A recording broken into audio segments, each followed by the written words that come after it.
Good afternoon, everybody. Welcome to Logically Left. I'm your host, Jeff Waldorf, and I've got quite the show for you today. A lot of news, a lot of important stuff to cover. We've got, of course, Iran. There's a situation there. Not a good one. Bad one. We've got, of course, from yesterday, video of Ice Barbie, Kristi Noem, sending her goons after a sitting U.S. congressman. We have that.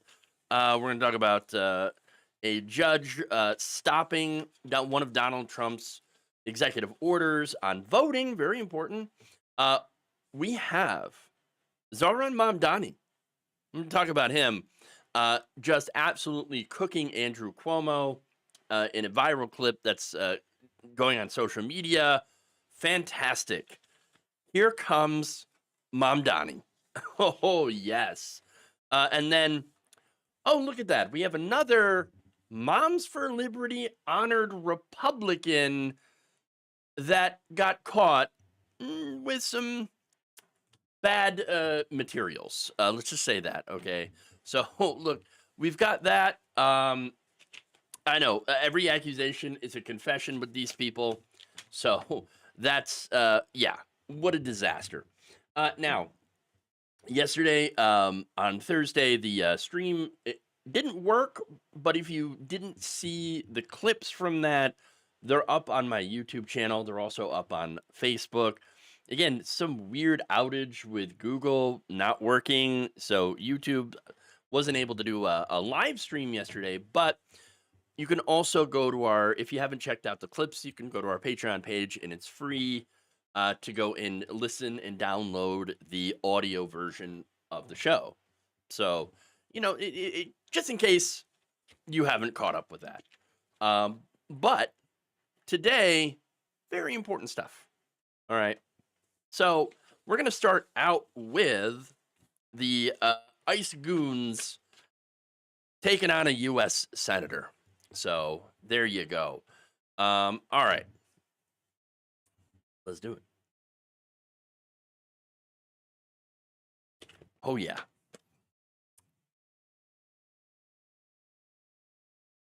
On Thursday, security forces loyal to the administration removed a sitting U.S. senator from Homeland Security Secretary Kristi Noem's news conference. That's right. The explosive event was caught on video. Senator Alex Padilla was removed from Noem's press conference as he basically was asking questions about, hey, there's that military occupation that's going on in LA right now. Yeah, is that not a problem? But he didn't even get that far, as you can see. Every single person that has been able to do this. Also, I want to talk specifically to the rioters and to the politicians in Los Because the fact of Angeles. the matter is, a half a dozen violent criminals that you're rotating on your. I also want to talk about specifically how many of our ICE agents have been doxxed. Exaggerating and embellishing. Sir, hands up. I'm Senator Alex Padilla. I have questions for the secretary because the fact of the matter is a half a dozen violent criminals that you're rotating on your. I also want to talk about specifically how many of our ICE agents have been doxxed. On the ground. Hands behind your back. Hands behind your back. If you let my hands go, I'd stand behind my back. All right. Cool. Other hand. Lay flat. Lay flat. Other hand, sir. Other hand.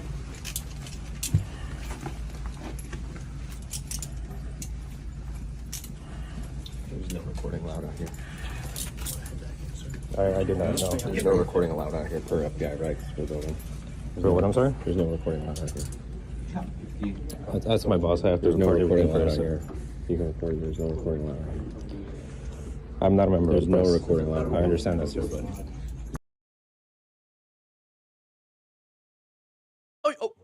Am I not allowed to record you? Really? Why not? Why not? Do you not want people to see you assaulting a congressperson for daring to ask a question? It kind of sounds like it. you know? And it's funny because this is probably just fat material for the Fox News audience anyway. They love the state-sanctioned violence against Democrats. So, but look, for everyone else who's not insane, the optics here for Kristi Noem are horrific. So, of course, with that, she would have to go into spin mode, claiming that, oh, no, I no idea who Alex Padilla was. Well, that's just some random person, some rando that was threatening me. You know, you came up to the podium. Oh my God, I was so concerned. In fact, here's DHS spokeswoman Tricia McLaughlin first saying this, quote, Senator Padilla chose disrespectful political theater, oh, the disrespect, and interrupted a live press conference without identifying himself. You saw the video. He was saying, I am Senator Alex Padilla. He identified himself. And without or having his Senate security pin on as he lunged towards Secretary Noem. Really? Lunged. And here we go. Here we go. The spin. I mean, obviously they're using the, oh my God, scary Latino man lunging at me. Oh, I had to do something. Yeah. That excuse is being used to downplay this extremely fascist display of power. But again, the spin continues later on Fox News. That nobody knew who he was. He didn't say who he was, that until he was already had been lunging forward and people were trying to detain him for quite a period of time. You're saying that nobody knew who he was, and if they did, he would have been treated differently. This man burst into a room, started advancing towards the podium, interrupting an opening statement, elevating his voice, shouting questions. People tried to stop him from interrupting the press conference. He refused and continued to lunge towards the podium, and that is when he was removed from the room. So the way that he acted was completely inappropriate. It wasn't becoming a U.S. senator or a public official, and perhaps he wanted the scene, and that's what he wanted. But I think the American people are sick of this kind of action. I think the American people are tired of this. They just want the truth, and they just want to know what's happening, and that's what we were trying to provide. Oh, you see, he interrupted me. He was lunging at me. You know, he asked for it. He was asking for it. So, you know, I'm the reasonable one here. I am the victim here. I'm the real victim. Really? Really? Yep, you're the victim. Really? No, okay. Wow, there was nothing reasonable about Kristi Noem's response. She had her security. The fact of the matter is, she had her security forcibly handcuff a sitting senator that was asking questions at a press conference. Do you know who does that? Fascists, authoritarians. Again, the entire claim about her, you know, saying that, oh, I didn't know who he was. I didn't know who he was at all. It was just some random guy coming up to the podium. What do you expect me to do? Completely false. You heard it. He identified himself. And at that moment, they should have, well, let him go. Right? But they didn't. They didn't. Of course not. Because you know why? They love using state violence against their political opponents. How much more do you have to see to understand that? In that same press conference, by the way, right before Padilla was assaulted, yes, assaulted, Noem admits that her goal is to get rid of democracy in California. We are staying here to liberate this city from the socialist and the burdensome leadership that this governor and that this mayor have placed on this country and what they have tried to insert into this city. Understand what she just said. She is saying that the military will occupy an American city until it is liberated from their democratically elected leadership. I don't know, maybe that's what set Padilla off. Because it's fascism. Look, at this moment, federal forces have been illegally deployed to provoke justification for a further authoritarian crackdown in LA, in a city where a lot of the violence that we have seen has actually been provoked and caused by law enforcement, specifically ICE with their illegal immigration raids. That's it. This is, again, putting the military there. The National Guard, the Posse Comitatus Act specifically forbids using federal military forces for domestic law enforcement. That's it. It is a violation of states' rights and constitutional governance. You know, the things that they supported, they claimed to support, they never did. They never supported it. They don't care about states' rights. Never. They don't care about the Constitution. And not only that, but look, we've spent years, if not longer, okay, hearing about Obama and the Democrats are going to use the military to invade red states. They're going to take over. Really? Do you remember the freak out that they had back in, I don't know, 2014, 2015, over Obama's, like, Operation Jade Helm? Oh, yes. You know what? Pepperidge Farm remembers. Okay. Jim Shea of the Hartford Courant wrote that the conspiracy theories included a psychological operation aimed at getting people used to seeing military forces on the streets. That's what the right wing was saying. And Alex Jones, by the way, huge purveyor of this conspiracy theory. Okay. So that they do not realize when an invasion actually takes place, or it's an international operation aimed to seize people's guns, of course. Recently closed Walmarts used by the military to stockpile supplies for Chinese troops who will be arriving to disarm Americans. And a military plan to round up political dissidents and remove any key political figures who may be against the imposition of martial law.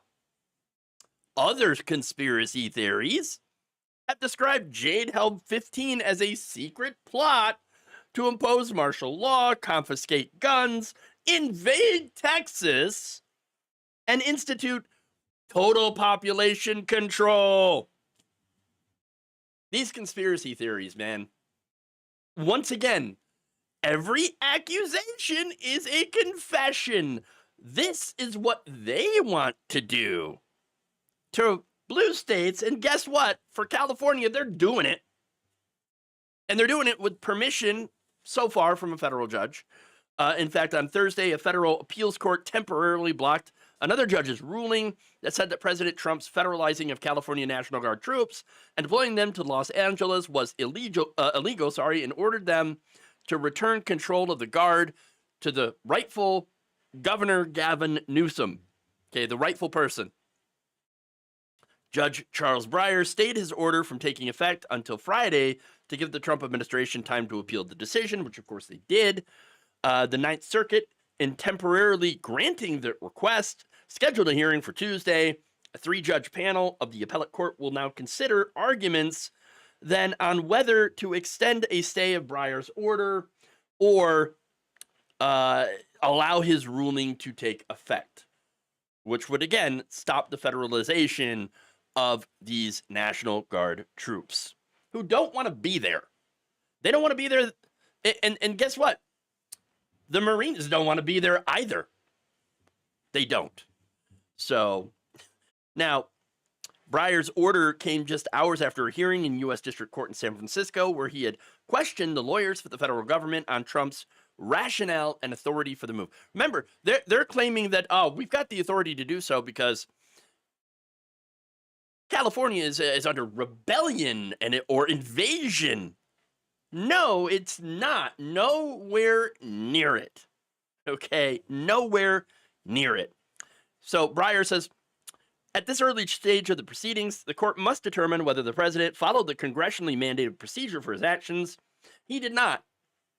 His actions were illegal, both exceeding the scope of the statutory authority and violating the 10th Amendment to the United States Constitution. He must therefore return control of the California National Guard to the governor of the state of California forthwith. He added that regardless of the outcome of the California lawsuit against the administration, Trump's federalizing of the Guard without consent of Newsom alone threatens serious injury to the constitutional balance of power between the federal and state governments and sets a dangerous precedent for future domestic military activity.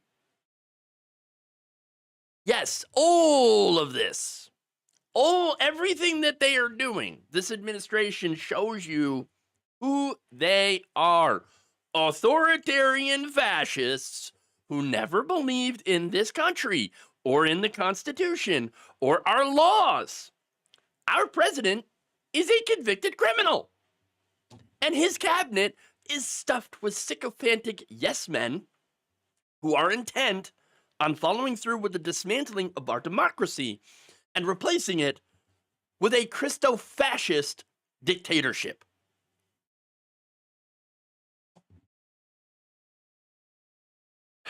You know, in case I wasn't clear enough on all of that. All right, moving on.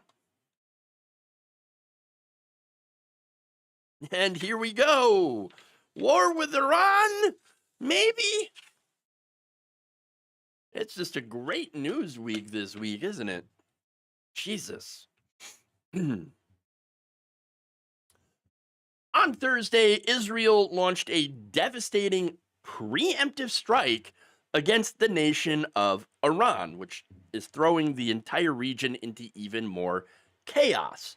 Strike against Iran's nuclear facilities killed the commander of the Iranian Revolutionary Guard and his military chief of staff, as well as 2 nuclear scientists and at least a dozen civilians. Somewhere around 20 people were killed, as far as I know, according to Iranian state media. Now, following these strikes, of course, Secretary of State Marco Rubio put out a statement saying, whoa, we didn't have anything to do with this. Okay, the Israeli attacks were unilateral. And Iran, you should not retaliate against U.S. interests or personnel. Immediately came out with that. However, of course, Trump had to open his fat frickin' mouth and threaten to do more brutal strikes against the Islamic country. Quote, this is on True Social.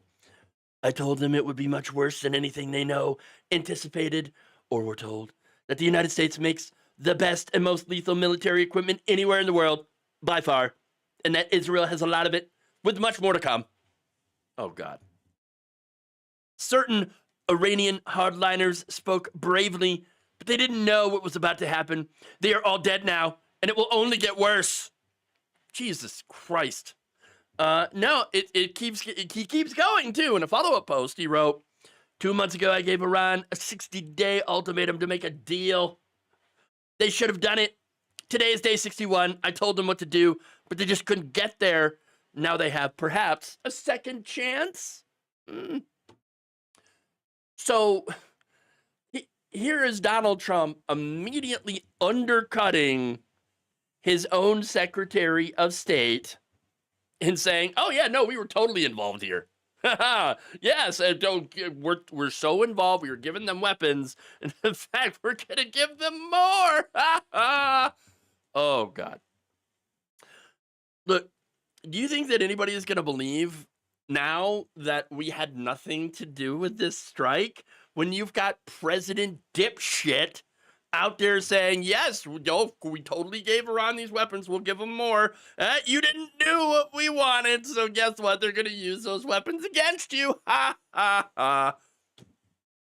Not only that, but you have Israeli forces now saying that the U.S. supported the strikes all along. Because, again, there was this whole thing about, oh, no, Trump was urging caution. And he's saying, don't do that. We're so close to a deal. Don't do any unilateral strikes or anything. Now, turns out he was in favor of doing these strikes all along. Of course. And in fact, according to Axios, the U.S. supported the strikes and only pretended to oppose them to keep Iran from suspecting an attack. During Monday's call with Prime Minister Benjamin Netanyahu, Trump did not try to delay the strikes at all. Netanyahu's aides told reporters that so Israel could maintain the element of surprise. Oh, and we're off to the races, everybody. Jesus. Now, Iran is responding. I believe they have already sent drones to attack Israel. And look, based on whatever response, if it escalates, things could spiral out of control very, very quickly, which leads to a disastrous war in the area. And of course, if that happens, it's almost a guarantee, a foregone conclusion that the United States is going to end up getting involved. We already are involved. If there is open warfare between Iran and Israel, that is going to devolve very quickly, very, very quickly. Okay, not good at all. And it just makes me remember that it was Donald Trump that threw away the Iran deal that was made during the Obama administration, which could have avoided all of this. Okay? Simple as that. And that's not to say that Iran is completely blameless in all of this. The negotiations, again, are ongoing with the Trump administration, even as the International Atomic Energy Agency's Board of Governors declared that Iran was in breach of its non-proliferation obligations for the first time in almost 20 years. So that's not good, but at the same time, nobody wants a war, except for, I guess, Netanyahu, Israeli hardliners, Iranian hardliners, and U.S. hardliners, like, Lindsey Graham, who couldn't wait to do a war with Iran. So all the warmongers right now in our government, or all of our collective governments, are salivating at this. They can't wait. All the most extreme people on all these sides, they want a conflict, which again is going to be an absolute disaster for everyone involved. That said, on Friday, Trump once again took to Truth Social. He said this, quote, "There has already been great death and destruction, but there's still time to make the slaughter, with the next already planned and attacks being even more brutal, come to an end. Iran must make a deal before there is nothing left." In an interview, by the way, with ABC News Friday morning, Trump then called the strikes excellent and promised there will be more to come. They got hit hard, very hard. They got hit about as hard as you're going to get hit, and there's more to come. A lot more. Look, I don't know what's going to happen here, okay? But it's not looking good. You've got Russia now out there saying that, you know what? Full-scale war is definitely possible. Oh, yes. And, of course, they would be on the side of Iran. That happens, disaster. Especially for someone who campaigned on ending wars. If anybody actually believed that one. "Oh, I'm not going to start a war. I'm going to stop the wars," he said during his campaign. Really? Like the ones in Ukraine and Gaza? How's that working out for you? Oh, right. It turns out both of those wars are still ongoing and have seen major escalations, while Trump himself has made promises to invade and take over the Panama Canal, Greenland, and even Canada. Come on, man. Anti-war my ass. Look, it is getting harder and harder to imagine that we're going to be even around for the next 4 years. As Donald Trump has only been in power for what? Not even a full 6 months? And everything is already fallen to shit. Not a lot of good things that are happening on the world stage. And we can only expect it to get worse. Also, while actively invading LA. Yeah. Nothing is good right now. It's bad. Hold on to your butts. All right. But there is some, I guess, good news. Yay.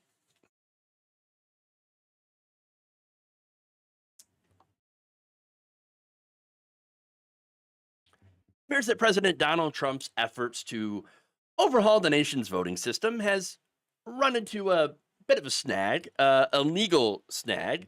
According to reports, a federal judge has recently blocked the federal election officials from enforcing Donald Trump's executive order, forcing states to apply citizenship requirements on voters, saying that it imposes significant burdens and would harm people who are eligible voters, meaning voters who are obviously citizens and who are legally allowed to vote. Because of course, right?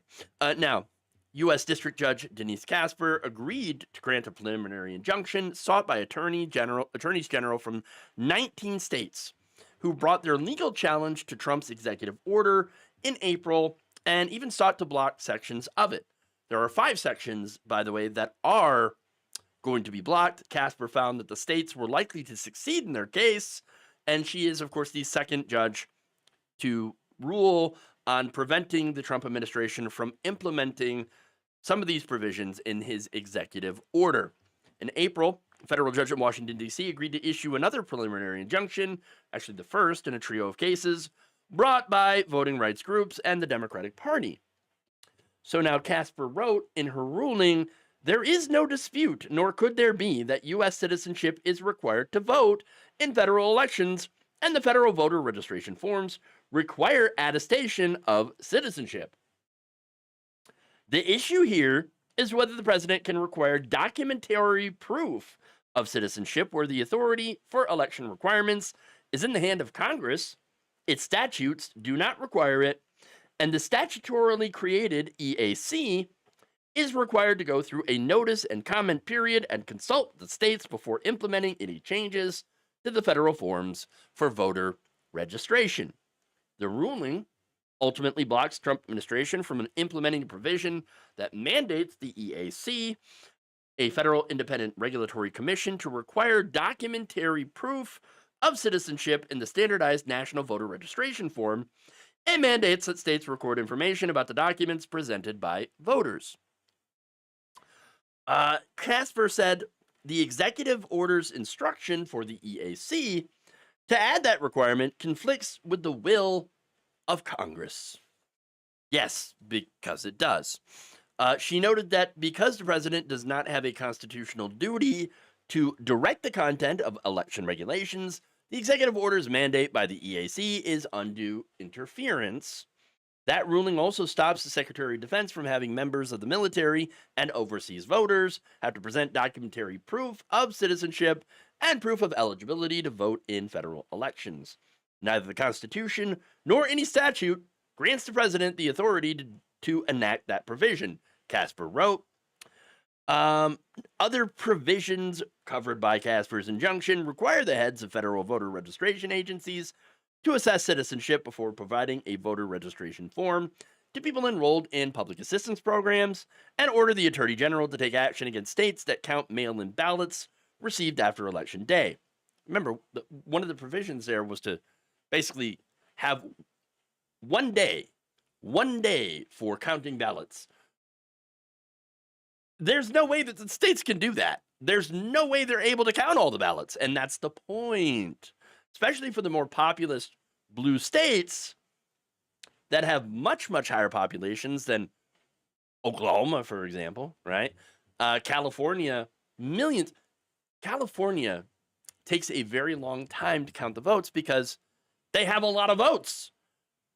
When you limit it to one day, you are potentially cutting off millions of votes that should be counted. And that is, of course, by design. It is by design. But anyway, she found, Casper did, that the requirements pose an expensive and time-consuming burden on the states and risk chilling voter registration and participation, which, of course, that is by design. All right? The president, look, is not a king, is not an emperor, not a dictator, as much as he wants to be, as much as he's trying to be. He's not. The power to decide how federal elections are run ultimately belongs to Congress and in the states, as put forth by the Constitution, which gives state legislatures and the authority to set the times, places, and manners of holding elections. Okay, but what about the illegals? There's so many illegals that are voting. First of all, they don't. There's no evidence, no proof of that. And if you're alleging that and you don't have proof, well, then you're lying. That's what you're doing. Okay, and so this administration is lying about undocumented immigrants voting. They're not. Okay, and by the way, it is also already illegal for undocumented immigrants to vote anyway. There's no problem here. Not only can voting, if you're not a citizen, lead to fines and up to 5 years in prison, because they will find you, non-citizens may also face deportation or have their legal status revoked. Not only that, but lying about U.S. citizenship in order to register to vote also can lead to deportation. If you're an immigrant and you're undocumented or you're here with legal paperwork but are not a citizen, there is no upside for you to vote in elections, to put yourself at risk like that. Because again, you will be caught. What this is, part of a way to go after a non-existent problem and to make the requirements for you to vote so onerous that you will just not vote, that you will choose to stay home. That's it. The less people will be encouraged to turn out for elections, and that is the real goal here. Make no mistake, they just want to make the process as difficult as possible so that you will not turn out. And there you go.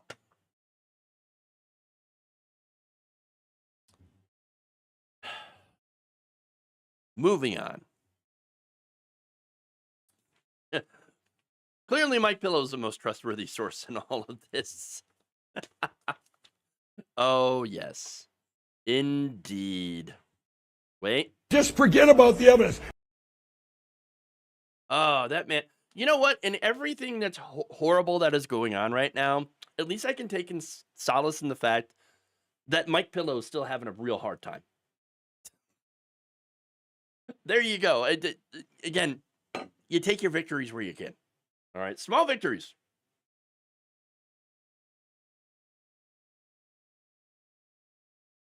Okay. Moving on, let's get to the next story here.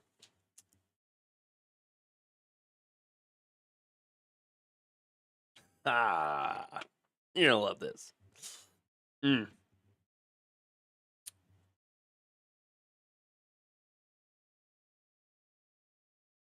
Candidate Zohran Mamdani took on former Governor Andrew Cuomo at the final New York City mayoral debate, and it was awesome. Take a look.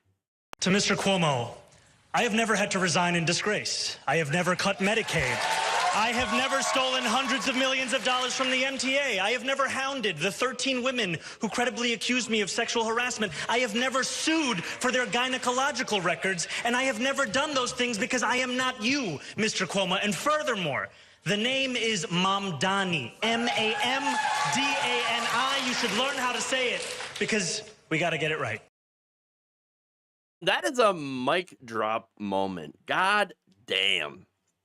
Okay. Now, of course, in response, Cuomo was like, "Oh, well, yeah, well, you don't have any accomplishment. You haven't done anything." Oh, okay, but when you look at Cuomo's record, can you really say that there's a lot of accomplishments there? I mean, all the stuff that Mamdani said is true. I mean, he left office in disgrace. Cuomo did. Okay. So that said, this is what Cuomo's going with. You're too inexperienced. You are too far left. And also you hate Israel. Okay. So now look, the reality is Mamdani is a democratic socialist, kind of like AOC. In fact, they're aligned on a lot of things. He wants to freeze rents. He wants to let people ride the bus for free. Oh no, scary socialism. Can't have that. Oh no! Look, on police, by the way, Mamdani is like, yes, I want more social workers, okay, so that the NYPD can focus on solving actual crimes. But he says, I'm not in favor of defunding the police. Quote, I will not defund the police. I will work with the police. Okay. Now, there's that. On Israel, of course, yes, Mamdani is Muslim and has had a lot of criticism of Israel's war in Gaza. In fact, this comes at a time where sympathy for Israel is at an all-time low. Only 37% of Americans are sympathetic to the Israeli government right now. 32%, only 32%, of course, sympathize with the Palestinians, according to a recent Quinnipiac poll. Now, while, yes, slightly more people are sympathetic to Israel, once again, this is at the lowest point it's ever been. people are not buying it. Why? Maybe it is because another poll found that 82% of Israeli citizens want to completely expel all Palestinians from Gaza. You know, ethnic cleansing. 56% of Israeli Jews also support the expulsion of Palestinians from Gaza. Or I'm sorry, of Israel, from their land, from Israel. Okay, gone. And worse, 47% of Israeli Jews support the murder of every Palestinian man, woman, and child. Okay, so yes, Mamdani is correct when he called what is going on in Gaza a genocide. That's it. That's the reality. So now, of course, he's not only being attacked by Cuomo, but also, again, that's to be expected, right? But people on Wall Street, of course, who back Cuomo, because that is the majority of people who back Cuomo. Wealthy interests, billionaires. For example, former hedge fund executive Whitney Tilson, who accused Mamdani of being a leader, quote, inciting the mobs at Columbia. Quote, when you use words referring to the only Jewish state in the world like genocide and apartheid, when you call for divestment and all, that is inciting these mobs. I mean, first off, they are doing apartheid and genocide. I mean, that's pretty clear. 47% of Israeli Jews want to wipe out every man, woman, and child in Gaza, to murder them. So, yeah, they want to do genocide. Now, as far as the mobs go, of course, they're going to talk about, Colombia. Really, the only mobs there were Orthodox Jewish Americans backed by non-Jewish Zionists. Be very clear, a lot of the Zionists are not Jewish. They are American Christians. Yes, those are the people, by the way, that were going and shooting fireworks and crap at actual Jewish people, Palestinians, and people of conscience who are out there at Columbia protesting against this disastrous, war, if you want to call it that. More of a genocide than anything, okay? That's what it is. Now, Mamdani said of all this that he's being smeared and mischaracterized for having positions where most Jewish voters in New York agree. Cuomo, however, apparently is very in favor of the Donald Trump plan, which is to kick all of the Palestinians out of Gaza in order to build like Gaza-Lago.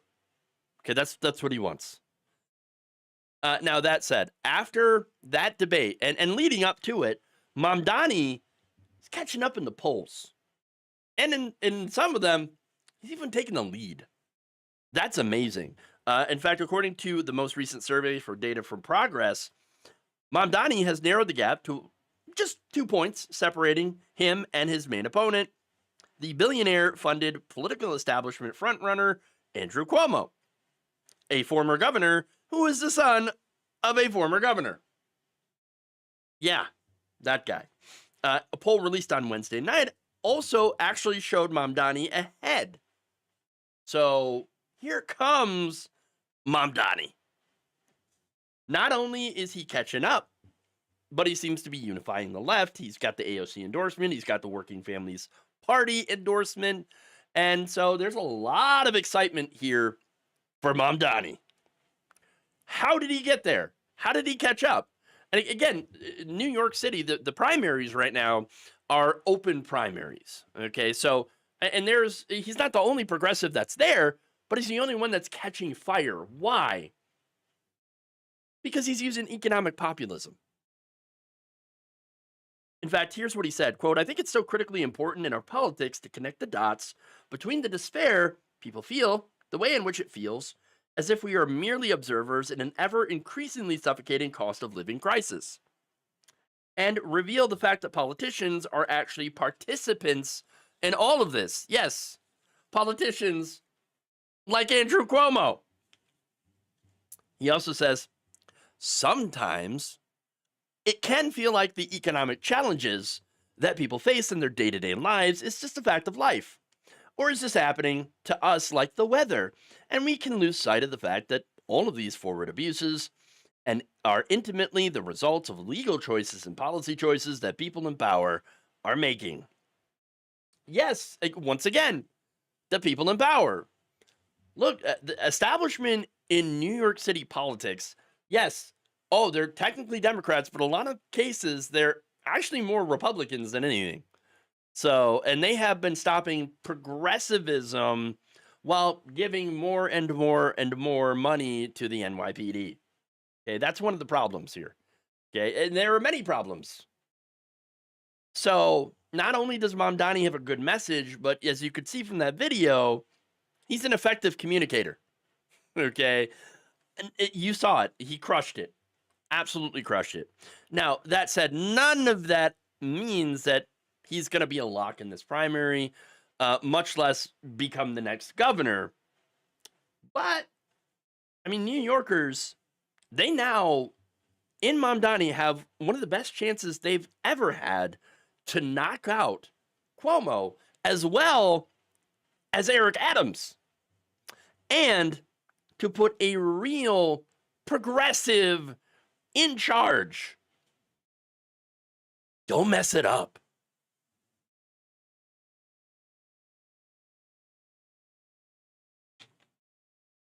I worry that they will, but you never know. They didn't mess up before with AOC. So, and once again, by the way, Mamdani from Queens.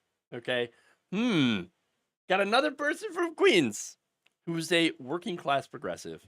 You gotta love that. Absolutely gotta love that. All right.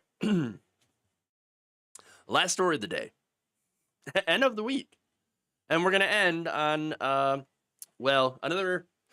another accusation is a confession story. That's right. Shocker.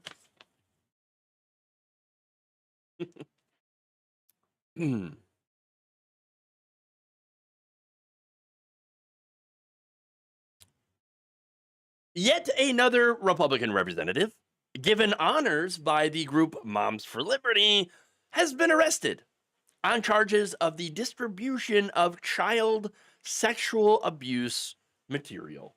Because, of course, every accusation from these people is a confession.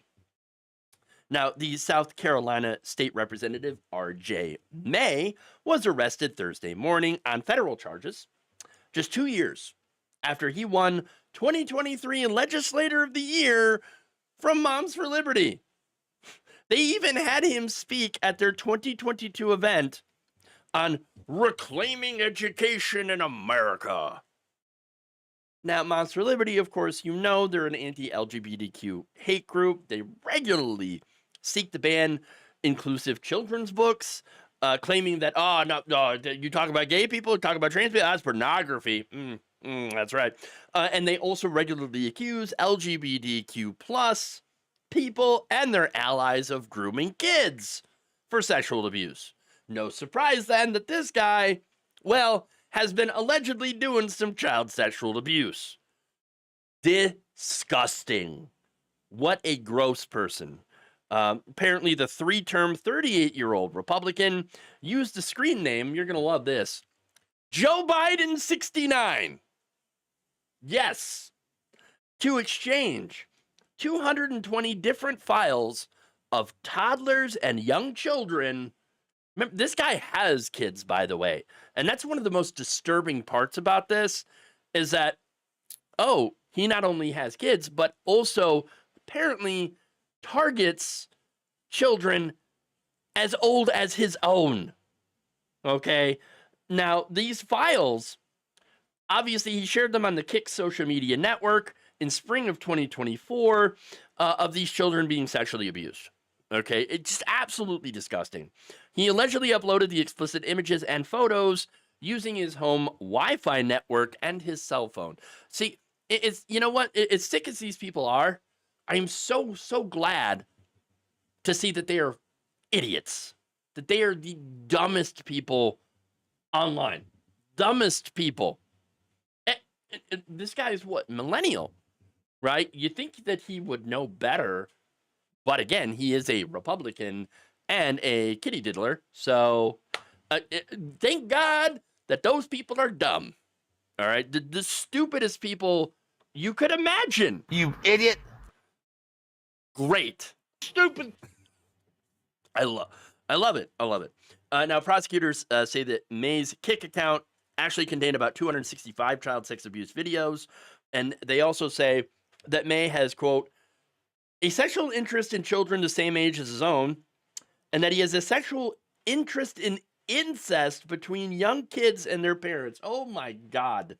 Disgusting. Thank goodness that he is being held without bail until trial. Thank goodness, because those kids, his own kid needs to be protected from him. He is the pedophile. He is the danger. This guy. Absolutely the danger. Now, some of the images featured children the same age as his own. Gross. Not only that, but prosecutors allegedly found videos of in his laptop of him going to another country, Colombia, and having sex with 3 allegedly sex-trafficked minors. That's right, children. Children. May allegedly used an account on the social media platform Mega to send messages to these young girls, these children, that consisted largely of arranging meetup dates, times, price negotiations, and rules regarding the videoing of their sexual encounters, all of which are indicative of sex work, said the court indictment against him. In 2024, May, who was co-chair of the state's ultra-conservative Freedom Caucus, until, of course, they were, forced to remove him over these charges, had compared Medicaid funding for gender-affirming care to the state paying for lifestyles like drug addiction. Quote, we as legislators have an obligation to ensure that our children have no harm done to them. Oh, really? I don't know, man. It seems like this guy really loves harming kids. Yeah. Total lie. Total lie. Now, in their court filing, prosecutors wrote, if May can hide this criminal activity from his wife, who he shares a bedroom with, he can easily hide it from any court enforcement mechanism, which is why, of course, they wanted to keep him in prison without bail until trial. Furthermore, there's evidence that he recently traveled to South America to engage in commercial sex, again, presumably without his wife's knowledge that he ever left the country. Thus, he is very likely to be able to evade detection by court enforcement of release conditions. Yeah. But he apparently couldn't hide what was on his computer. Couldn't hide what was on his cell phone. Disgusting. Absolutely disgusting. There it is, though. There it is. He's not a drag queen. Not a member of the LGBTQ community. Oh, no. But a far-right, now former, Freedom Caucus member that was specifically honored by Moms for Liberty. Now, how many does that make? A lot. Look, if you didn't think that all the accusations that this group and their friends make, that, that if you think that they weren't confessions, well, we now have documented on this channel alone. I've done a ton of videos where, look, you got another right-winger that is engaging in, trading these photos of children being abused. We got another one. Oh, we got another one, and another one. These same kinds of people keep getting busted for abusing kids.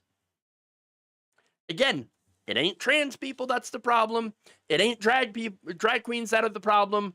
No, it is cisgender, straight, white Republicans.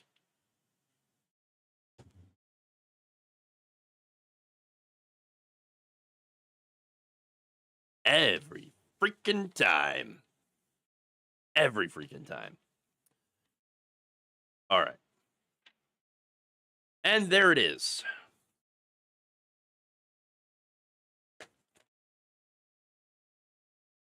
Thank you for watching the show. That's all I've got for you this week. Let's see. A couple of super chats here. Let's see.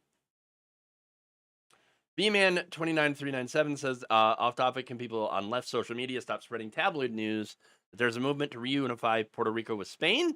What? I did not know that that was happening. It's so small they can't form a party and are tied to Spain's far right. In Puerto Rico, you need 3% of voters to form a political party. Yeah, and, you know, there's always those weird offshoots. I mean, I remember a lot of the, movements in Texas.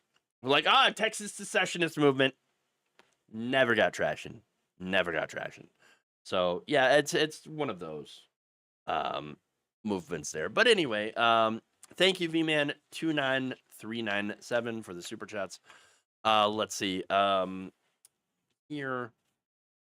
As a cis woman, whenever I would go on a date, as a young woman with a trans person, my mom always felt much more safe with them than cis men. Yeah. Liberty to not be busted for doing what you accuse your opponents of. Yes. Let's see. Trans folks are not trying to hurt anybody. Yeah, absolutely. Let's see. Every single time, the usual suspects. Indeed. Let's see. Remember, no kings tomorrow. Stay safe, everyone, please. Indeed. So if you are going to those protests, just be careful. There is bound to be at least one or a few police infiltrators that are going to try to stir something up. So I would be very, very careful as well. But yes, still go to those protests and, make your voice heard. Let's see. He's not going to survive in prison. Prisoners are extremely violent towards people like this guy.